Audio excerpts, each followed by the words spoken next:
Content is intended to provide accurate information, however, is not intended as financial, tax, or legal advice. Please consult a financial, legal, or tax professional for specific information regarding your individual situation. Opinions expressed and provided are for general informational purposes only and should not be considered a solicitation for the purchase or sale of any security.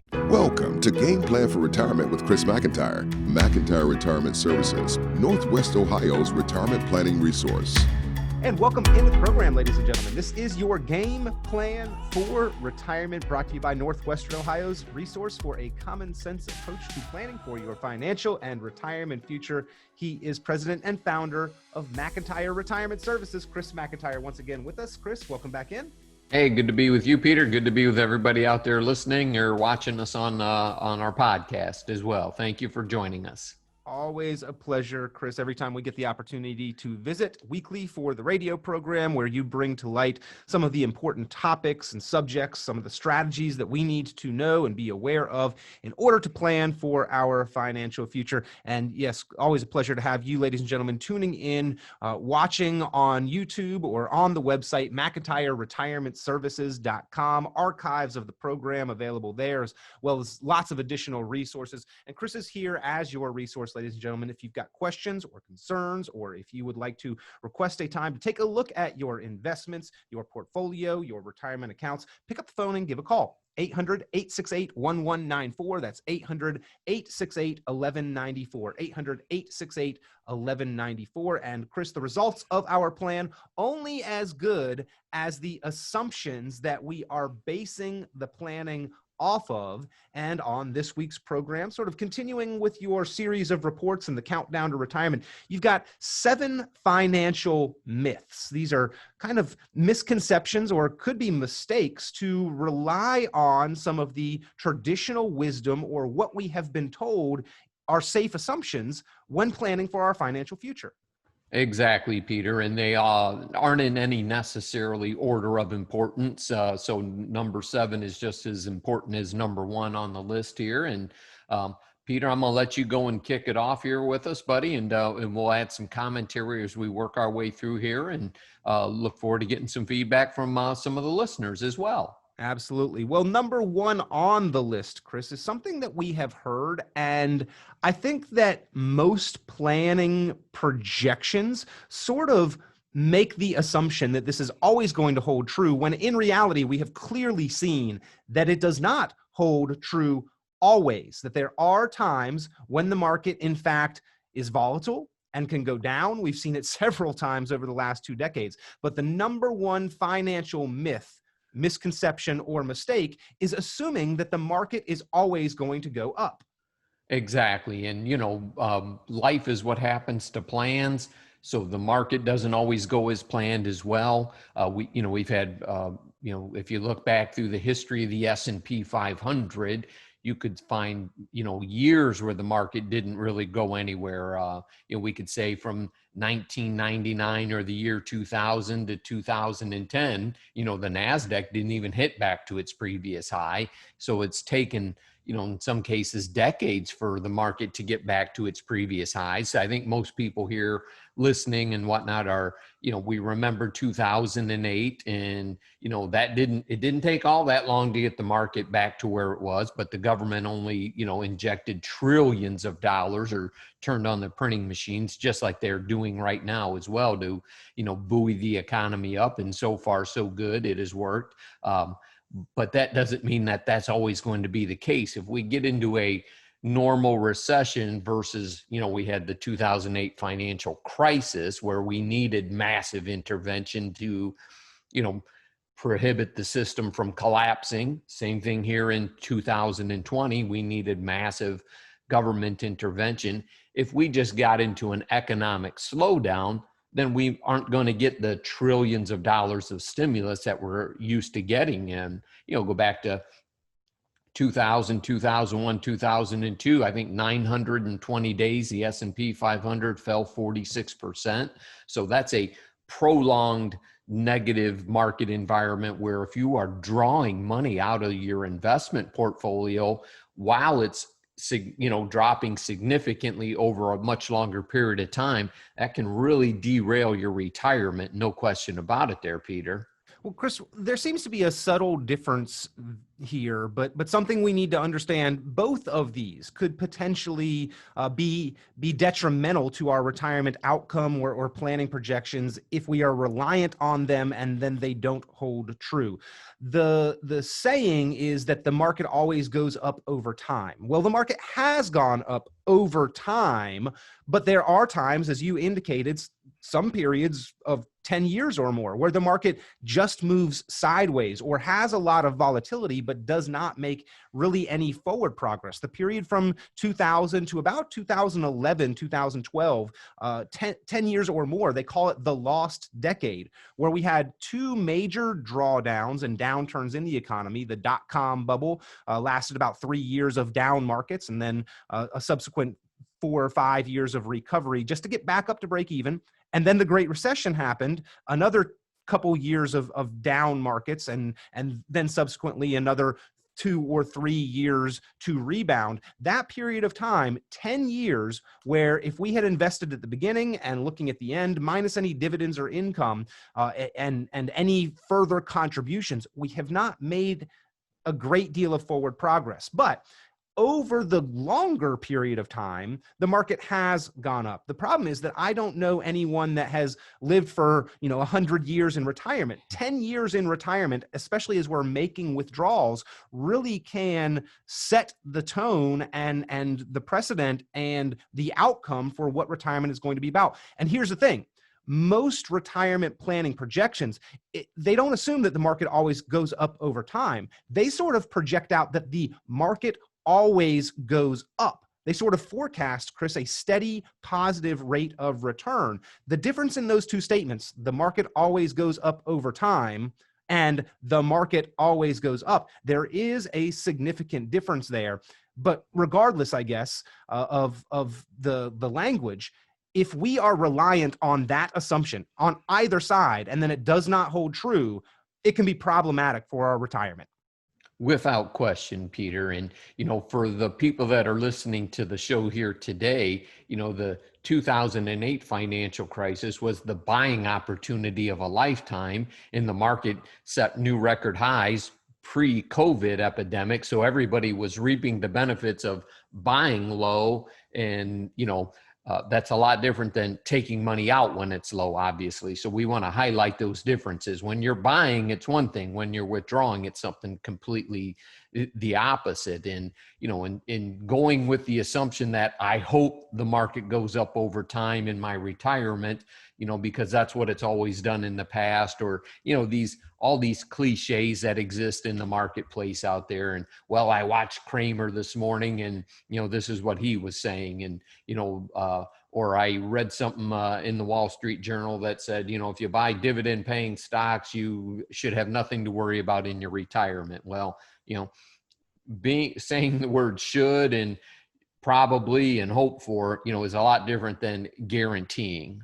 Absolutely. But again, Chris, the plan is only as good as the assumptions. The outcome is only as good as the reliability of what has been forecast. And if we forecast that we're going to make a steady, linear, dependable 6 or 7 or 8% rate of return, and then there are a few down years in the market, especially early on, it can be detrimental. So why not include the reality of what truly happens in the market is that there are some up years and some down years. Sure, we can look at this in terms of averages, but averages do not happen consistently. It's a random smattering of numbers, both positive and negative, that are going to end up making that average. And we have to take that into account when considering what that financial forecast for retirement is going to look like. So let's make sure to examine this carefully in our planning.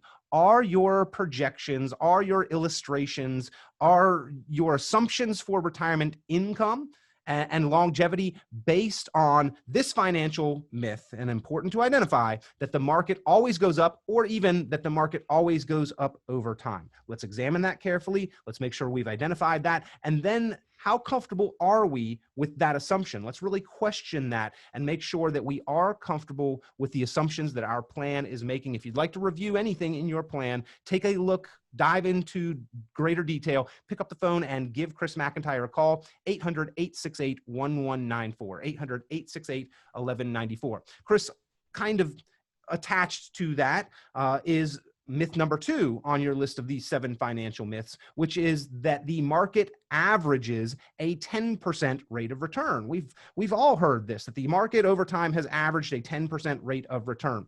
There's some problems there, though, with, again, that assumption or that financial myth. Absolutely, Peter. It's a good point. And, you and I have talked about this, so I have a smile on my face many different times. And, if you had $100,000 invested in the stock market and it made 60% one year, you've got 160,000. If it loses 50% the next year, you've got 80,000.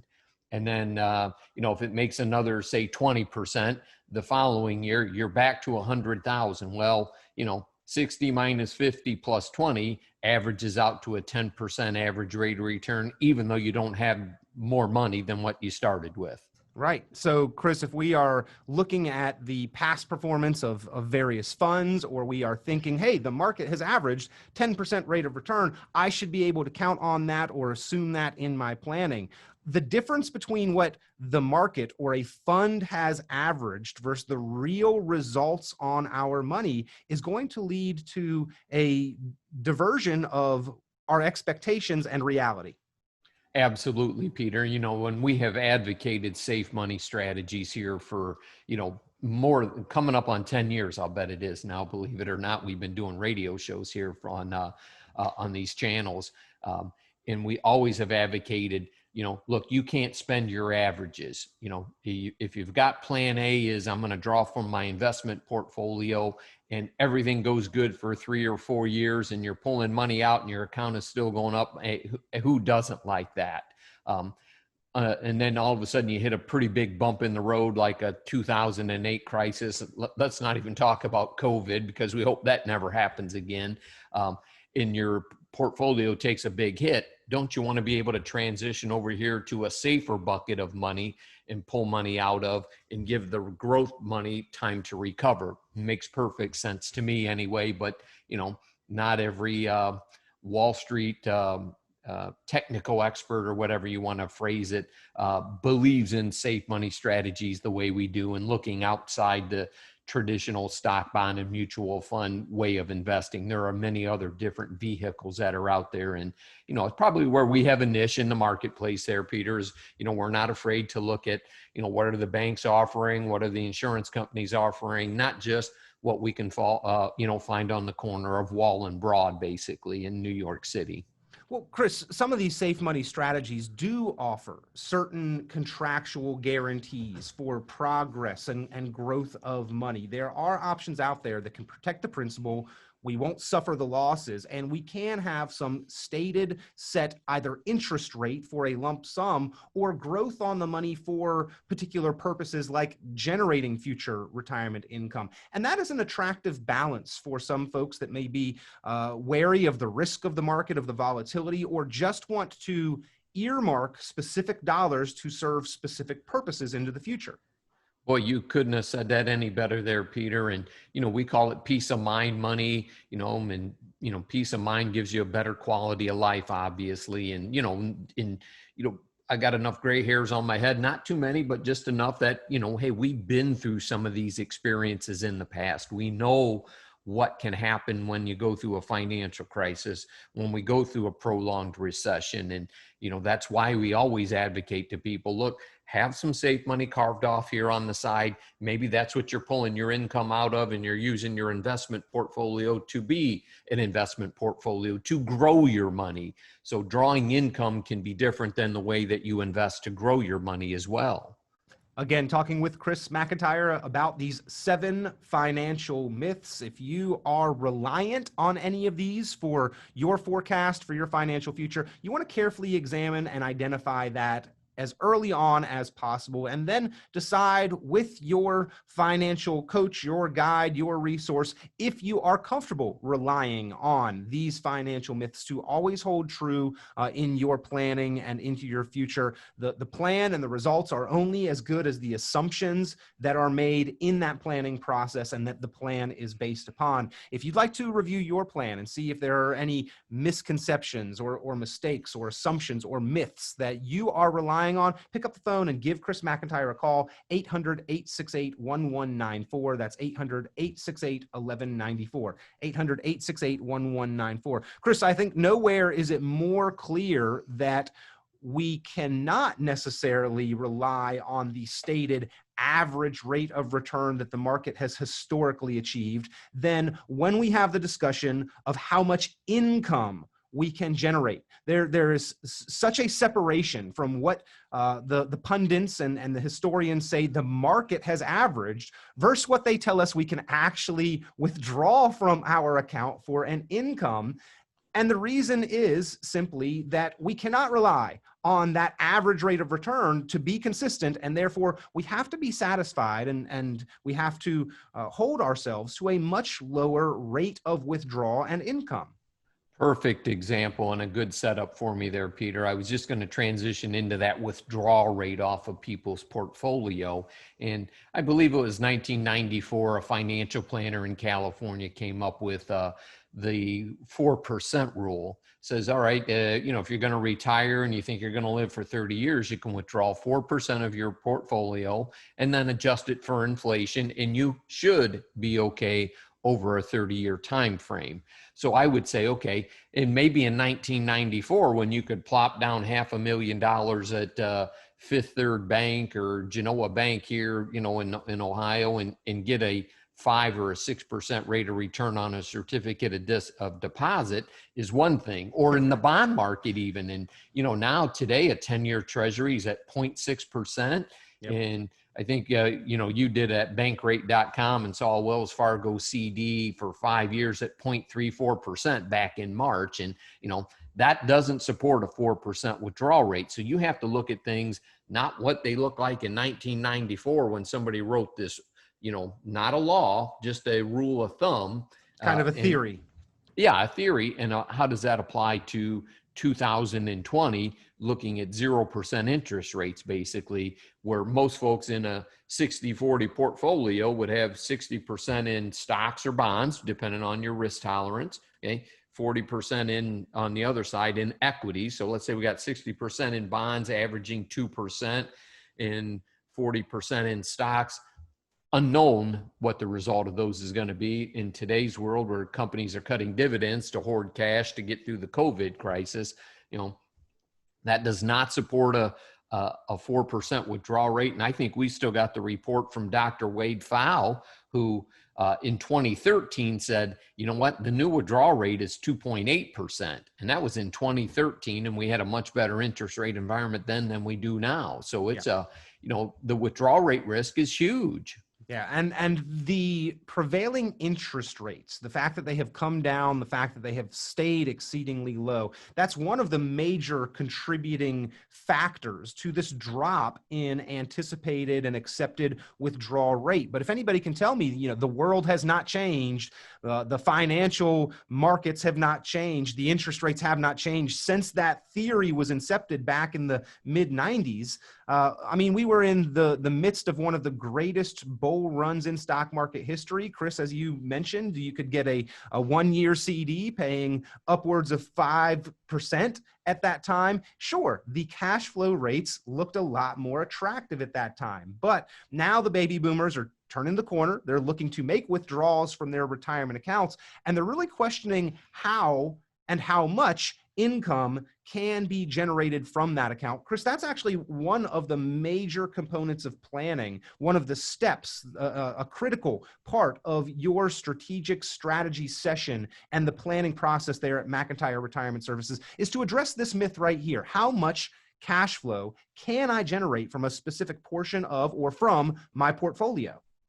Sure thing, Peter. And we have, some unique software that allows us to use different averages in rates of return and different sequences of those returns, again, given positive and negative market sequences, kind of, you build for the worst case scenario, because anything other than that just simply means things get better for you.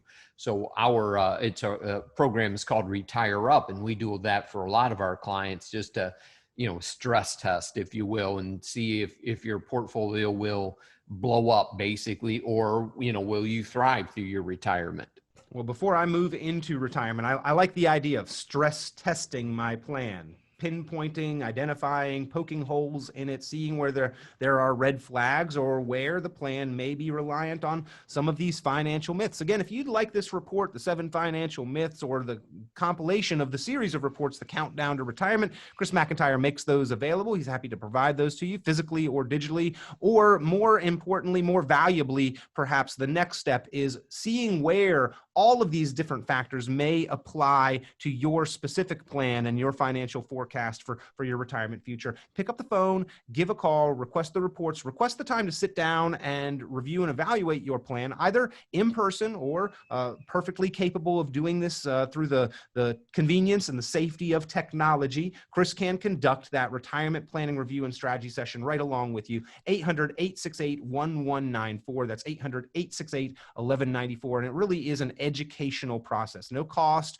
no obligation. There's no downside for placing that call or going through the review. If you're willing to invest a little of your time, Chris will donate some of his to make sure that you are on track and have really learned and understood what the components of your plan are aimed to help you achieve and accomplish, and what the outcome of that plan is really set to look like. So again, identifying some of the misconceptions or some of the paradigms that we thought were true, but we really need to re-examine. The 7 financial myths, this particular report really goes into that. Chris, another big one that the baby boomer generation has sort of taken as the gold standard and as an absolute truth, but we're finding out actually not so much. The assumption that taxes will be lower in retirement. There's nothing in the tax code that says we automatically pay lower taxes in retirement. Absolutely. And, we're here in our political season, so I got to be real careful because we might get some feedback here. But,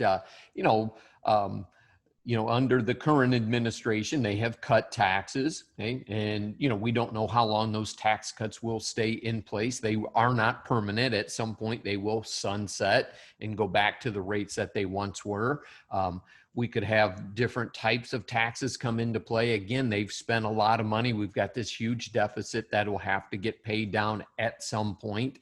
And if they can't do it, if they couldn't do it when we had record low unemployment and record tax revenue coming in, how do they do it in times like these? So, obviously they'll have to most likely raise revenue by raising taxes or cutting spending. And we could make an argument that that's not something that neither party has put a trademark on anyway, cutting spending anyway. Indeed.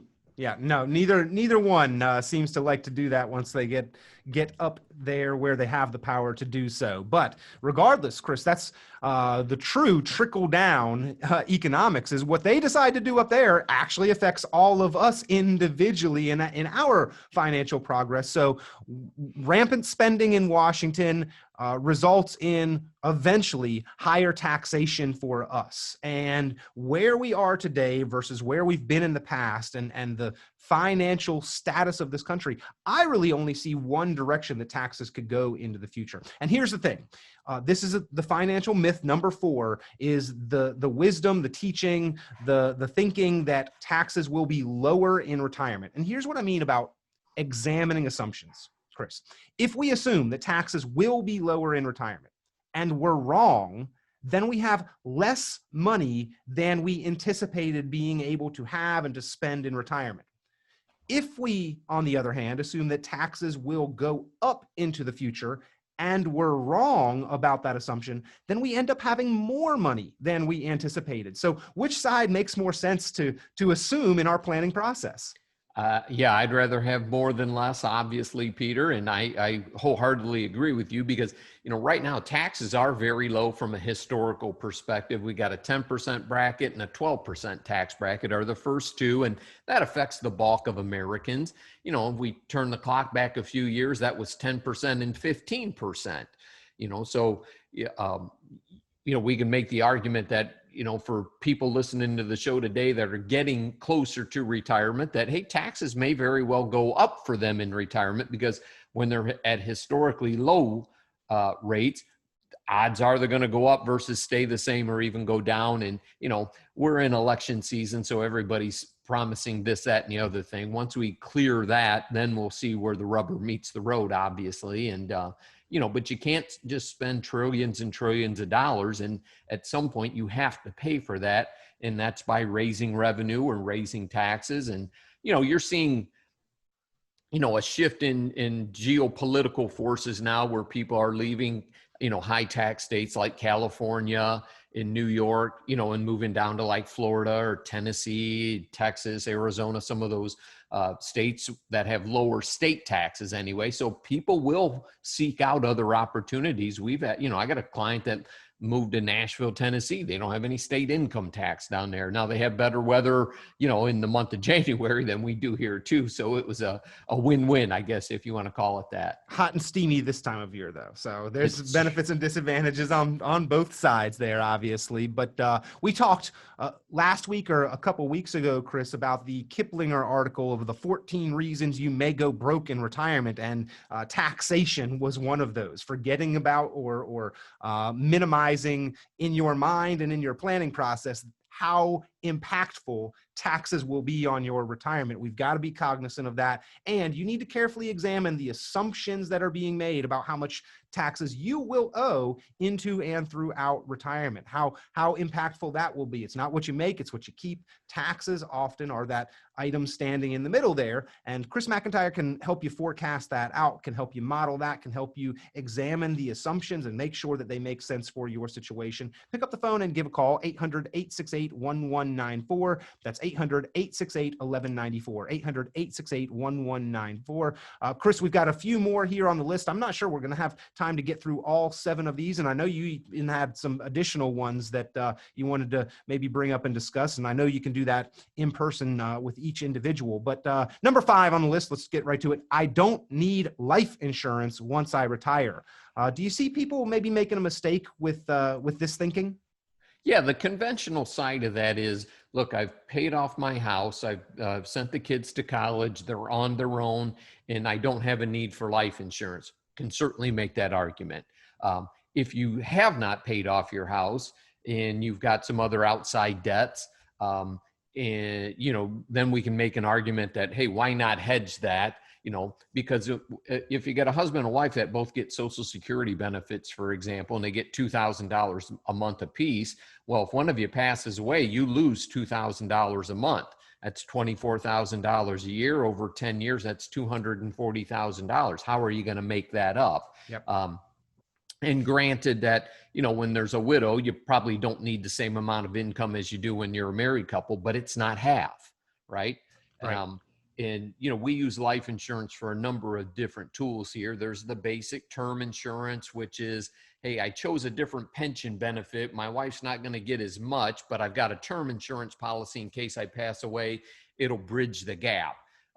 Whole life, universal life type policies might also have a long-term care benefit attached to them, a long-term care rider, we call that, where if you went into the nursing home or an assisted living facility, or were paying somebody to come into your home to take care of you, my wife and I do that for a friend of ours right now, then you can draw some of that death benefit out on a monthly basis to help compensate and pay those bills. Because, if you had to pay $6,000 a month for a long-term care facility, whose money do you want to use, yours or an insurance company's? Yeah, well, the way I look at it, Chris, I am going to live a much more fulfilling, comfortable retirement on my and my wife's terms if I can look at her and say, should I pass away early, or should we live a long time and spend down our assets? I have provided you with the ability to replenish those assets and continue living, a fulfilled life where you can meet your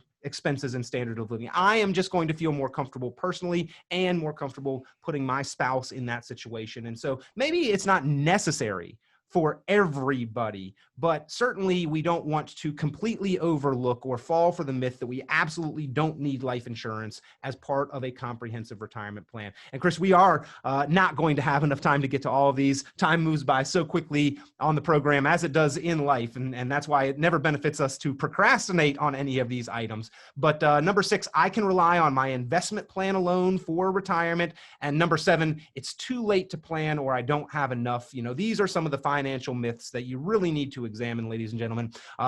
Another one, Chris, that you threw out before the show: I only need to replace 70% of my working career income once I do retire. These are just the kind of things that you help people carefully question and examine in your planning process. That's correct, because when you first retire, you're going to spend more money typically than you are, later on in retirement when you can't do the travel and whatnot. And, and as Peter's going to tell you, we have full Zoom capabilities. There's no bigger germaphobe on the planet than myself. So I'd rather see people and their facial expressions and everything than, do the mask thing. Masks are required right now, obviously, if we're in front of one another. But we like the Zoom and the Skype side of things here. It just, you get to see everybody's face and so on and so forth. So we've been doing that probably 95% of our business here this year. And, we're used to doing it, obviously, Well, let's get that planning process started, ladies and gentlemen. Even if you already have a plan, let's carefully examine it to see if it is reliant on any of these myths or assumptions or misconceptions that may or may not hold true for our financial future. The plan is only as good as the assumptions that it's based on. Chris McIntire can help you review the plan. He's got a trained, qualified eye to spot and identify holes that have been left unaddressed, red flags, or planning myths or misconceptions. Pick up the phone, give a call, 800-868-1194. That's 800-868-1194. Go online, McIntireRetirementServices.com. If you're viewing this podcast on YouTube or any of the video channels, be sure to like, subscribe, share it with friends, neighbors, loved ones that may need this important information. But for your planning, your financial future, pick up the phone now. The valuable offer is on the table for a complimentary review. Chris McIntire, your resource, Northwestern Ohio. He's helped savers and investors achieve their goals and their visions of retirement. Pick up the phone, give a call, 800-868-1194. That's 800-868-1194. Chris, we always appreciate your time.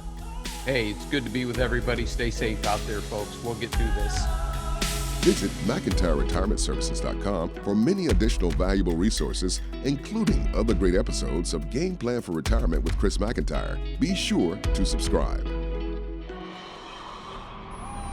The content of this radio show is provided for informational purposes only and is not a solicitation or recommendation of any investment strategy. You are encouraged to seek investment, tax, or legal advice from an independent professional advisor. Any investments and/or investment strategies mentioned involve risk, including the possible loss of principal. Advisory services offered through Brookstone Capital Management, a registered investment advisor. Fiduciary duty extends solely to investment advisory advice and does not extend to other activities such as insurance or broker-dealer services. Advisory clients are charged a quarterly fee for assets under management, while insurance products pay a commission, which may result in a conflict of interest regarding compensation. Any comments regarding safe and secure investments and guaranteed income streams refer only to fixed insurance products. They do not refer in any way to securities or investment advisory products. Indexed or fixed annuities are not designed for short-term investments and may be subject to caps, restrictions, fees, and surrender charges as described in the annuity contract.